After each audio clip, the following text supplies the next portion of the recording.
우리가 모두가 같은 시대에 같은 하늘 아래 살아가고 있지만 각자의 삶이 다 다를 수밖에 없습니다. 왜냐하면 우리가 맞이하고 있는 환경과 여건이 각자가 다르기 때문입니다. 그런 다른 삶에서 중요한 건 뭐냐면요, 어떤 관점에서 그 상황과 환경을 보느냐는 겁니다. 내가 어떤 관점에서 나에게 있는 인생의 이 환경과 여건을 보느냐에 따라서 인생은 달라질 수밖에 없어요. 그 목회자 세미나 갔다가 어느 목사님이, 이제 강사 목사님이 자기의 삶을 앞부분에 이제 이야기해 주는 그 부분을 이제 들었습니다. 이분은 이제 시골에서 태어났는데요, 5살 때 아버지가 돌아가셨고 8살 때 어머니가 돌아가셨어요. 그러니까 이게 이제 고아처럼 돼버린 거죠. 근데 물론 이제 위에 형이나 누나들이 있긴 있어요. 근데 같이 살아도 사실은 그 형이나 누나들도 뭐 어리니까 삶이 마치 고아처럼 내버려진 것 같은 그런 고생의 삶을 살 수밖에 없었답니다. 그때는 정말 힘들었대요. 학교도 중학교 2학년인가 다니다가 관두게 되고, 시골에 있으니까 뭐 하겠습니까? 농사 짓는데 어느 일꾼이나 이렇게 이제 전전긍긍하는, 그야말로 인생을 보면 고생 바가지라고 할 수 있는 그런 삶이었대요. 근데 지금 뒤돌아보니까 너무 감사하더라고요. 이게 말이 됩니까? 8살까지 부모 다 돌아가셨고 정말 자기를 보호해주고 사랑해주는 그런 사람도 없는데 어떻게 감사라는 말이 나올 수가 있을까요? 자기가 돌아보니까 자기의 생김새나 자기의 성품이나 이런 것으로 봤을 때 자기는 아마 농사꾼으로 지게를 짊어지고 농사를 짓는 농사꾼으로 아마 삶을 마감하기에 충분한 사람이었다는 거예요. 근데 가만히 이렇게 주님 안에서 보니까 하나님이 비록 힘들고 어렵고 고생스러운 삶이지만 그걸 통해서 자기를 광야의 고난 속에 딱 집어넣으셨다. 광야의 고난 속에 자기를 딱 집어넣었는데 오로지 바라보고 오로지 의지할 분은 하나님밖에 없더라는 거예요. 자기는 일찍 그걸 깨달았대요. 왜요? 의지할 부모도 주변도 없으니까. 오로지 바라보고 오로지 의지할 것은 하나님밖에 없다는 것을 일찍 깨닫게 되었고, 하나님이 그런 자기를 그 광야의 고난 속에서 훈련하시는데, 하나님을 보고 하나님으로 인하여서 하나님의 사람으로 세워질 수밖에 없도록 자기를 이렇게 하나님 훈련을 시키셨대. 그래서 하나님의 사람으로 세워지게 됐다는 거죠. 그러고 보니까 그 하나하나마다가 얼마나 주님의 은혜인지, 모든 것이 주님의 그 은혜 속에 그게 보이기 시작하더라는 거예요. 그래서 자기는 하나님의 은혜를 생각하면요, 주님 앞에 누가 뭐 충성해야지, 뭐 주의 종이 그 말이 필요 없대요. 그냥 그 은혜만 생각하면 충성을 다하고 주님이 원하시는 삶을 살고자 하는 그 영적인 발버둥을 자기는 칠 수밖에 없다라고 이제 얘기하는 거예요. 여러분, 사람은 그 말을 하면 그 사람이 진실인지 아닌지 어느 정도는 알죠. 그래요, 찬양대. 뭐 부부싸움하고 오셨어요? 사람이 말을 하면 진심이 느껴지잖아요. 이 목사님이 무슨 자기 고백을 통해서 자랑을 한다든가, 자기 무슨 생색을 낸다든가, 이것을 위한 고백이 아니었습니다. 정말 그 주님의 은혜에 대한 감사와 그 은혜 때문에 자기가 충성하고 있다는 그런 이야기를 하는 것으로 저는 느껴졌고 보여졌습니다. 그 이야기를 들으면서 이 관점의, 보는 관점의 중요성, 이걸 다시 깨닫게 되었어요. 왜냐하면 사람은 여러분, 관점대로 행동합니다. 보는 관점대로 행동해요. 여러분, 우리가 왜 그 선택을 하고 그 결정을 하느냐? 내가 그 관점으로 봤기 때문이에요. 그렇기 때문에 우리 삶의 자리에서 어떤 관점으로 우리가 해석하고 우리 인생을 살아가느냐, 이건 굉장히 중요하다는 사실입니다. 여러분, 오늘 본문은 예수님과 제자들이요, 유월절을 지키는 그 본문입니다. 여러분, 유대인들에게 유월절은 굉장히 중요한 절기인 거 아시죠? 이스라엘 백성들의 이 조상들이 애굽에서 노예 생활을 했잖아요. 노예 생활을 하다가 이제 이들이 애굽을 나오는 출애굽을 하잖아요. 그 출애굽을 할 때 바로가 안 내어주니까 어떻게 합니까? 하나님이 10재앙을 내리시죠. 그 다음 마지막 재앙이 뭐였어요? 애굽의 장자들을 다 죽이시는 거예요. 처음 태어난 거, 사람으로부터 해서 짐승까지 처음 태어난 것들은 다 죽이시는 이 하나님이 재앙을 애굽에 베푸시는 거예요. 근데 그때 그 애굽의 고센 땅에 이스라엘 백성도 살았잖아요. 그래서 이 이스라엘 백성들은 그 하나님의 사자가 그 집을 건드리지 않고 넘어가도록 주님이 어떤 조치를 하셨어요? 임방과 문설주에 뭐를 바르라? 어린 양의 피를 바르라고 그러잖아요. 그래서 그 대문에 어린 양의 피가 발라진 그 집들은 그 사자가 어떻게 했어요? 넘어갔죠. 장자를 치지 않고, 처음 태어난 것들을 치지 않고 넘어갔다. 그래서 그 이름이 뭐예요? 유월절이다. 유월절. 패스오버, 그래서 유월절이라. 그러니까 이스라엘 백성들은 유월절 그러면 굉장히 중요한 절기인 거예요. 왜요? 구원의 은혜를 기억하는 절기거든요. 그러니까 이스라엘 백성들이 뭐 했냐 그러면 유대인들이 누룩을 않는 빵을 만들어서 먹었고요. 어린 양을 잡아서 그 고기를 먹는, 이게 바로 유월절 절기였습니다. 그러니까 굉장히 중요한 거예요. 그 유월절 절기를 누가? 예수님과 제자들이 이제 준비를 해야 됐습니다. 지켜야 됐습니다. 근데 이 유월절을 맞아서 여러분 생각해 보세요. 그런 유월절이기도 하지만 그 구원을 완성하기 위해서 예수님은 지금 어디 가고 있어요? 구원의 그 정점인 십자가를 향해서 지금 예수님은 발걸음을 하고 있잖아요. 그 예수님은 그 가야 되는 그 걸음에 대해서 분명히 알고 계셨어요. 그리고 그 걸음이 분명하셨어요. 24절 한번 보실래요? 24절 보세요. 인자는 자기에 대하여 뭐한 대로 간대요? 기록된 대로 가거니와. 분명하게 밝히죠.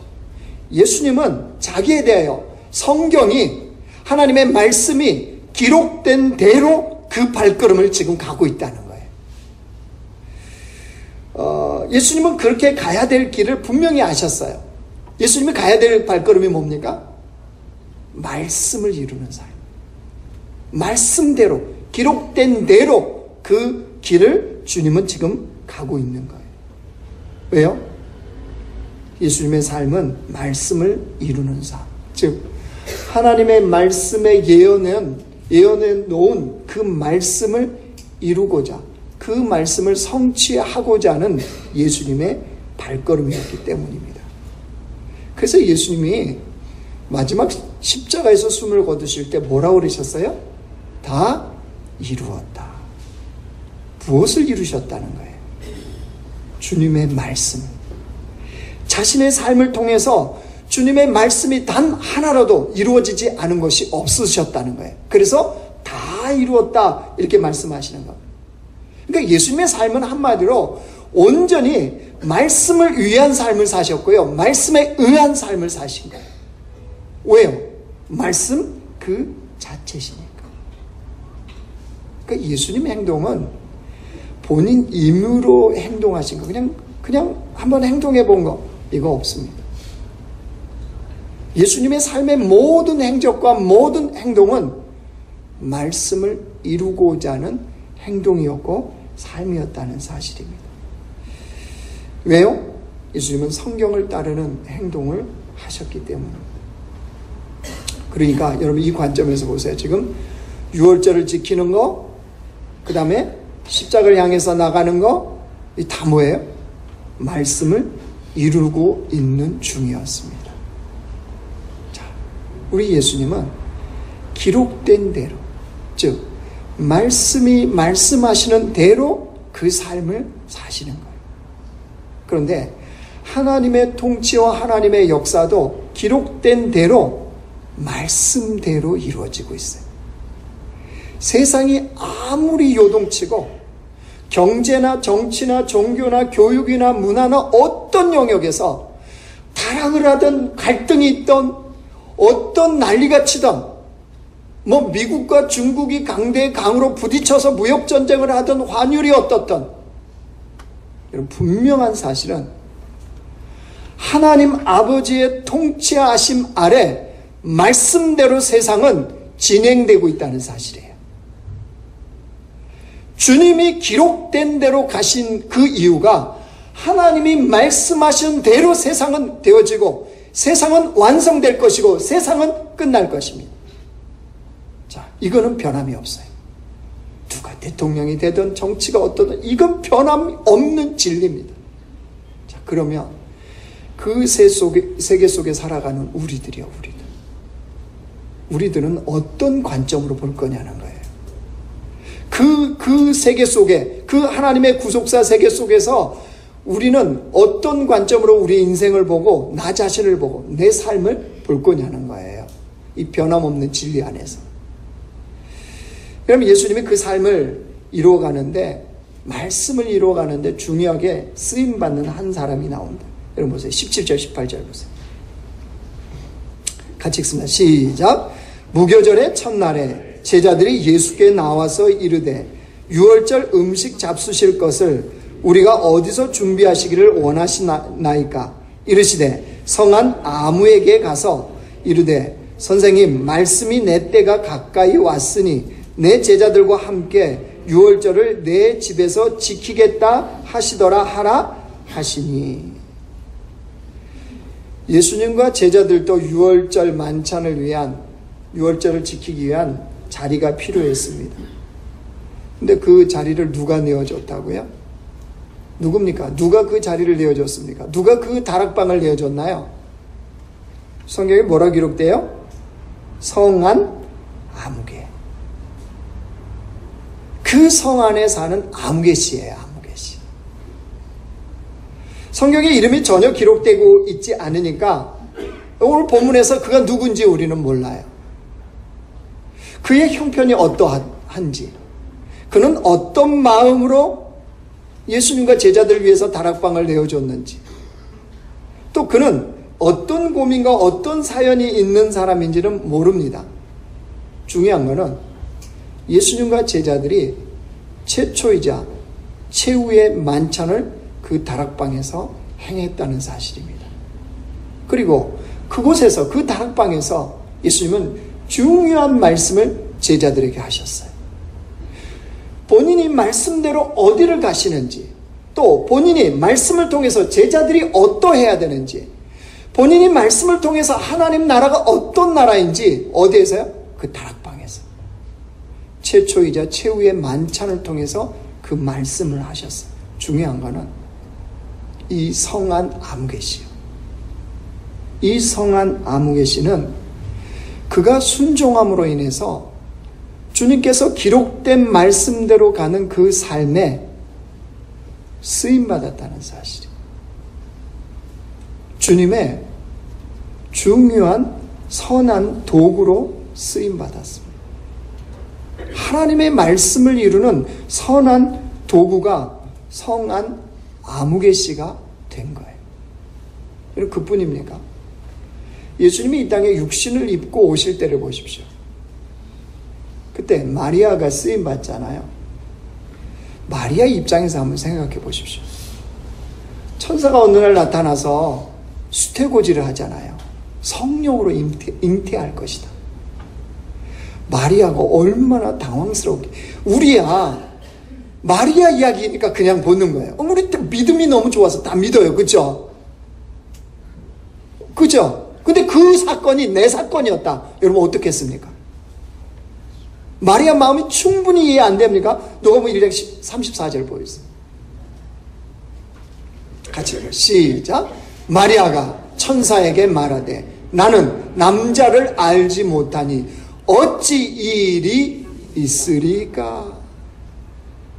어떻게 여러분, 세상이 창조된 이후에 한 번도 있지 않았던 일이었고요. 그 이후로도 한 번도 없는 이야기예요.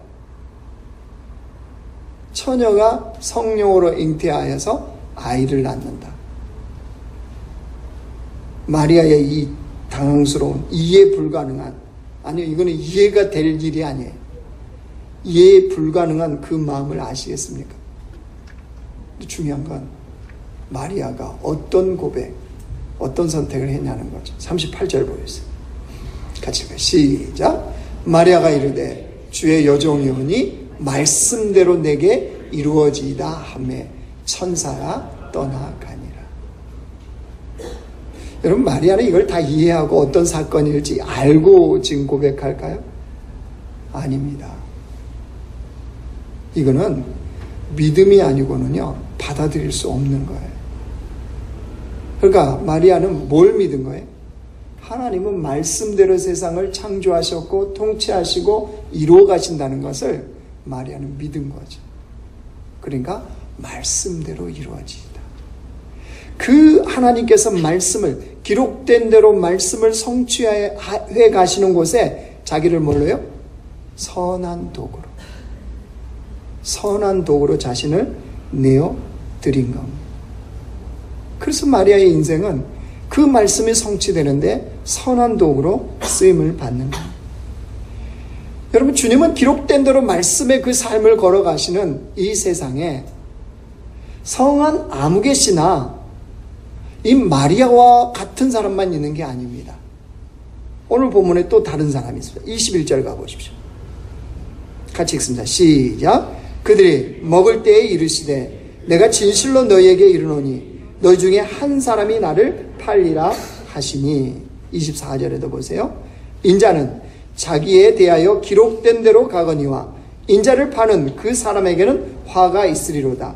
그 사람은 차라리 태어나지 아니하였더라면 제게 좋을 뻔하였느니라.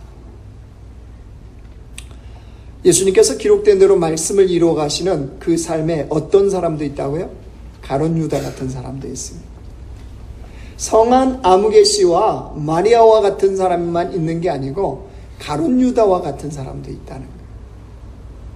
여러분, 가룟 유다는 이름을 왜 가룟 유다로 지었느냐? 알려지게 이렇게 알려져 있습니다.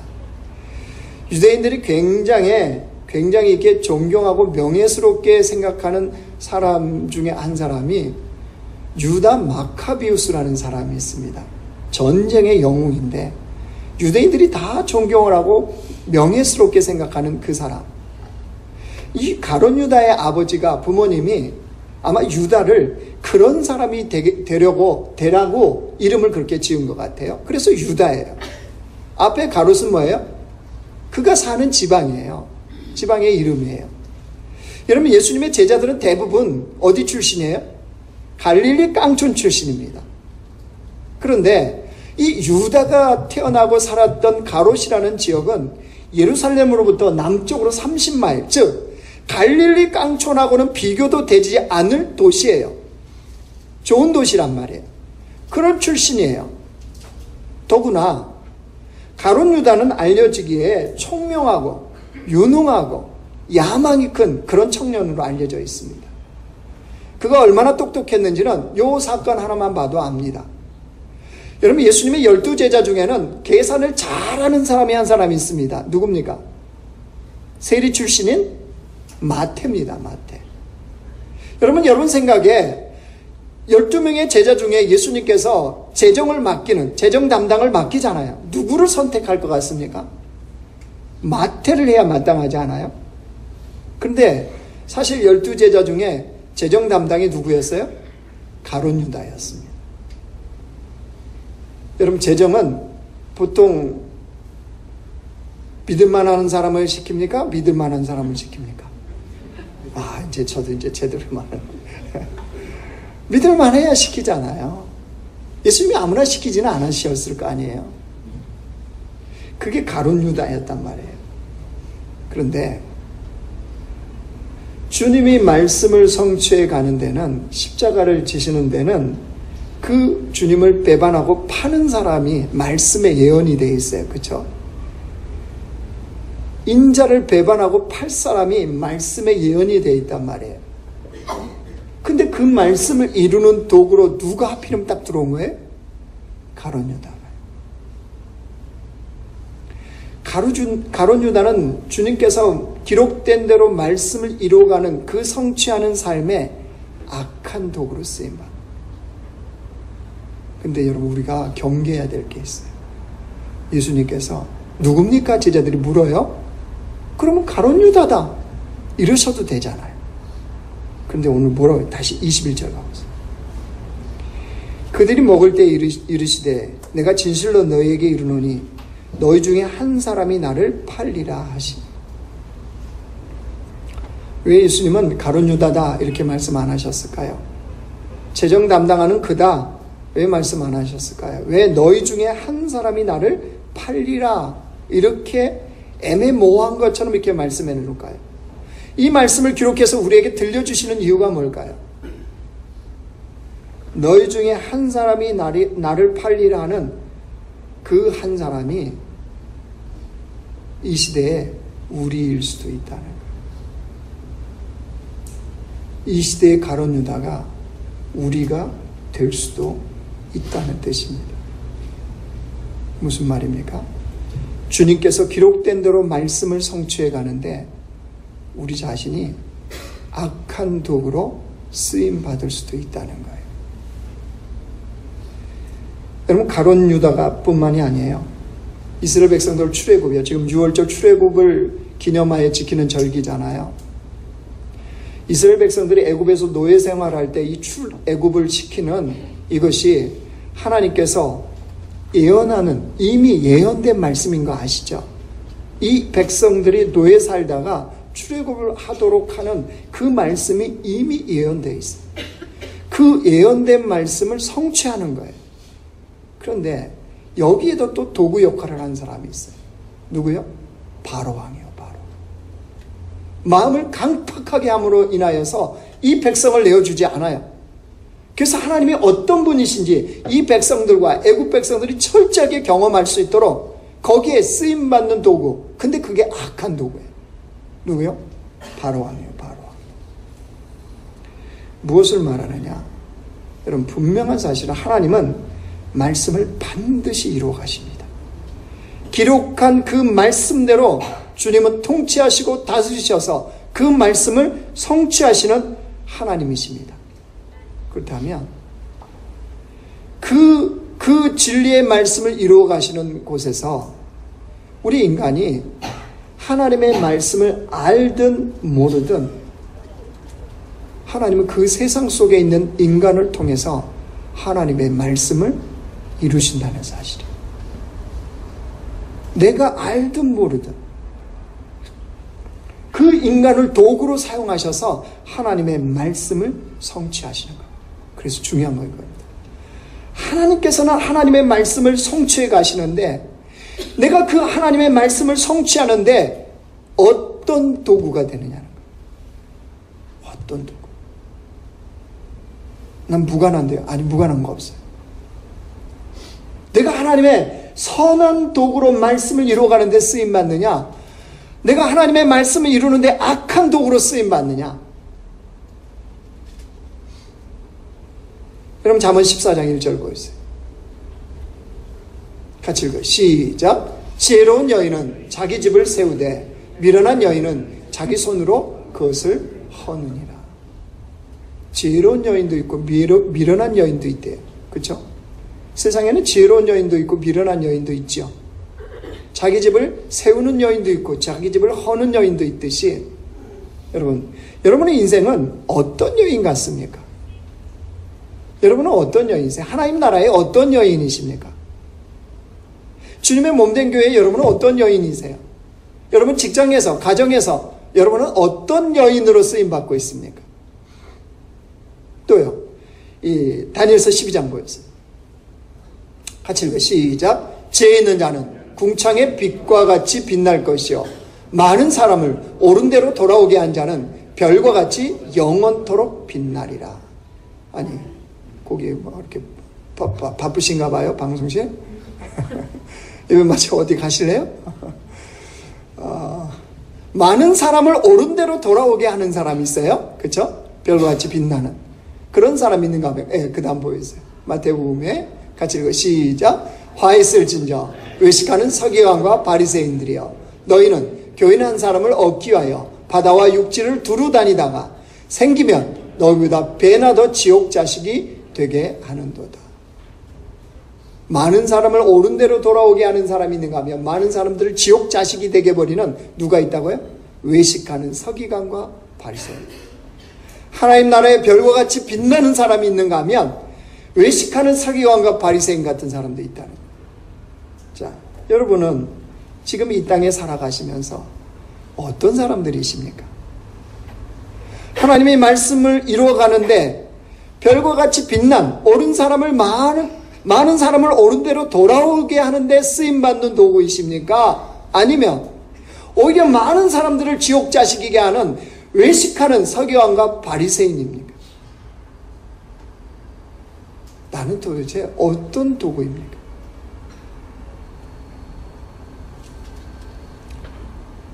여러분 제가 말씀드렸잖아요. 신앙생활은 아무 생각 없이 하시면 안 됩니다. 왜냐면 우리가 믿는 하나님이 아무 생각이 뭐 그냥 살죠. 인생이 그런 거죠. 그거 아니에요. 우리 하나님은. 덮어놓고 믿으면 돼. 믿으면 알게 돼. 아니요. 우리 주님은 덮어놓고 믿으면 몰라요. 신앙생활 100년에도 모릅니다. 1000년에도 모릅니다. 죽을 때까지 모릅니다. 영생이 뭐라고 그랬어요?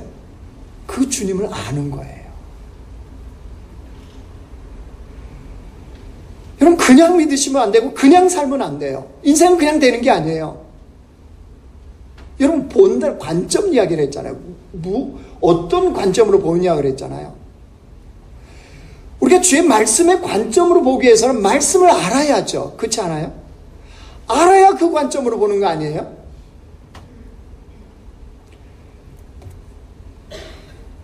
여러분 이와 같이 진리의 말씀에 기록된 대로 말씀대로 가시는 주님처럼 지금 이 땅의 모든 이 세계와 이 우주는 주님의 말씀대로 가고 있어요. 그 말씀대로 완성되고 말씀대로 끝을 맺을 거예요. 그렇다면 그걸 알아야 되지 않겠습니까? 그 주님께서 무엇을 원하시고 무엇을 기뻐하시고 그 주님의 마음이 무엇인지를 알아야 내가 선한 도구로 주님 앞에 쓰임받지 않겠어요? 여러분 주를 믿는다고 하면서 그냥 아무 생각 없이 살면 인간은 자기의 타락한 본성대로 가게 되어 있습니다. 악한 도구가 돼요. 악한 도구가. 그죠? 내가 깨닫지 못하고 그런 악한 도구가 될 수 있단 말이에요.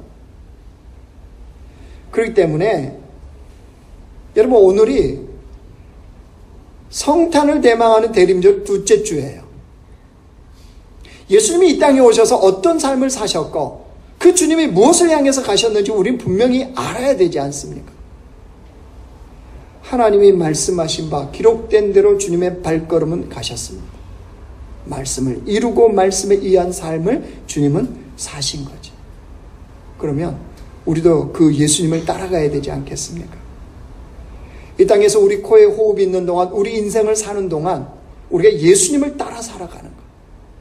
여러분 이걸 위해서 성탄 시즌 우리가 뭘 해야 되냐 그러면요. 그 말씀이신 주님을 올바르게 알으셔야 돼요. 올바르게. 그냥 믿으면 알게 되는 게 아니에요. 덮어놓고 믿으면 알게 되는 게 아니에요. 신앙생활 5년, 10년 하게 되면 알게 되는 게 아니에요. 고난을 왕창 당한다고 해서 그 주님을 알게 되는 게 아니에요. 진리의 말씀을 따라서 그 주님을 알아야 돼요. 여러분 우리가 주님을 올바르게 아는 만큼 주님을 믿을 수 있어요. 그 진리의 주님을 아는 만큼 믿는 거예요. 그러니까 나의 믿음의 크기와 나의 믿음의 수준은요, 내가 주님을 아는 만큼이에요. 근데 거기서 멈추면 안 돼요. 알고 그 다음 뭐 해야 돼요? 그 말씀을 성취하는 사람이 돼요.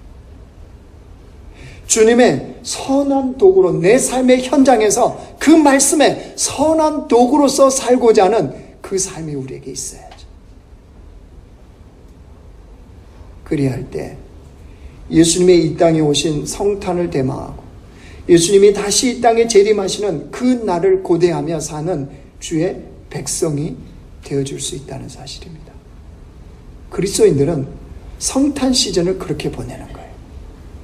세상에 아무리 흥청망청하고 분위기가 들떠도 예수 믿는 사람들은 기록된 대로 그 말씀의 길을 걸어가셨던 주님을 생각하며 그 주님을 묵상하며 그 주님을 알게 힘쓰며 그 주님에 따라서 내가 말씀의 선한 도구가 되고자 하는 이 삶을 사는 거예요. 그리할 때 성탄의 참된 가치와 의미와 그 역사가 나의 것이 되어지는 거예요. 여러분, 공동체 모두가 주님을 올바르게 알고 말씀의 선한 도구로 쓰임받는 그런 공동체, 그런 성도들 되시길 주님의 이름으로 축원합니다.